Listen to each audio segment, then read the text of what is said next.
I was taking a look at Bloomberg Intelligence, their report out. They crunched the numbers, and basically this deal, it's 25.2 times forward EBITDA. You think about recent studio M&A, it's closer to a range of 15 to 22 times. So you could make the case that this looks expensive, and I wonder where you fall.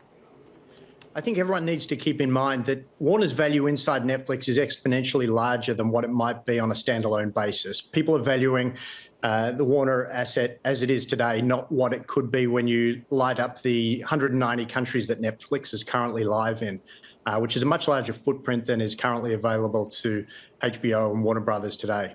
So it sounds like you're saying this is the proper home for Warner Brothers Discovery. I want to talk about movie theaters. I thought it was interesting to hear Netflix management say that they're going to release movies in theaters. What do you make of that strategy? Do you think that they'll stick to it?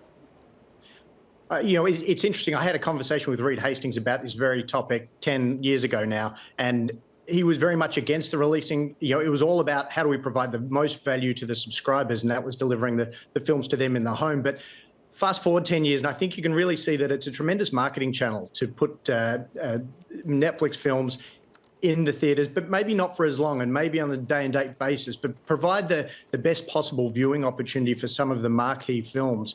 And I think they might be able to negotiate more preferred terms now that they've also got the Warner Brothers assets alongside the Netflix films. Well, I am curious. I mean, if you did still have the ear of Sarandos and Peters, I am curious as to how you would want them to balance out obviously their core business of streaming with this idea of theatrical releases. And I bring that up because there was a lot of criticism that they didn't necessarily keep K-pop Demon Hunters in the theater longer when it really became clear that it had become sort of this phenomenon. And I understand why they pulled it. That was part of the transition. But this is one of those moments where they could have capitalized on this even more. And I'm curious as to whether, A, they care about that, and if they do they have the people inside that company right now who can execute on it? Do they have a look? Do they care about it? Absolutely, they care about it, and it's certainly interesting. But again, it's more a marketing asset to say to the existing subscribers, look at this tremendous value that we're creating for you. This is theatrical release worthy. But you know what? You can go and view it at home for the price of your subscription, and we think that delivers you more value. Relative to the people, do they have people internally?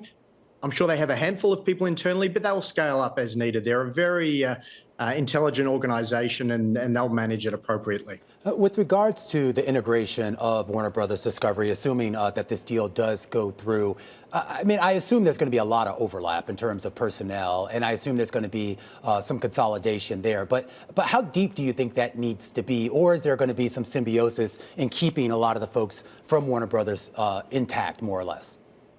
I think Warner Brothers brings tremendous production expertise that goes back a long way, as well as development expertise. So I think what you'll see is Warner Brothers and HBO existing as silos inside the Netflix organization to produce content that's more specific to those silos. So and maybe perceived as more premium content, that it's iconic type titles that might be perceived with more value, and maybe it introduces an opportunity for a different subscription tier even. I don't think that's the way they'll go because they love the simplicity of the single price point, but it does present that as a viable option if they've got the HBO and Warner Brothers content. Well, Simon, I also want to talk about antitrust concerns here as well, because you think about Netflix, you think about HBO, the point could be made that they're competing for the same audience. And given that context, do you think that we're going to run into issues here and that Netflix can get this over the line while keeping HBO? I'm sure they've put a significant amount of time into this before actually formalizing the offer. They wouldn't have proceeded down this path without a lot of legal analysis on what potential hurdles they may face.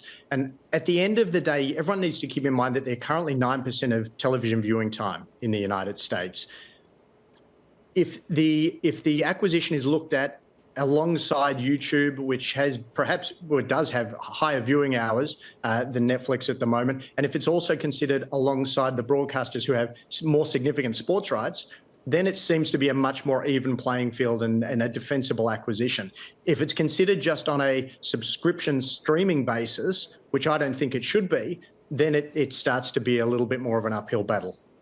And I want to talk about the industry overall. You think about this particular deal, it's just enormous in scale. But do you think that this could encourage and perhaps open the door to more consolidation within the industry? I think there's going to have to be, because this is certainly only makes Netflix more powerful, more of a value proposition for the consumer and for the others to compete, particularly on a content volume basis.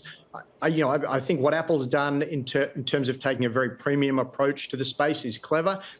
But when you look at Paramount Plus, when you look at what some of the others are offering, I just don't think they're robust enough to compete, even if Netflix ups their monthly subscription fee.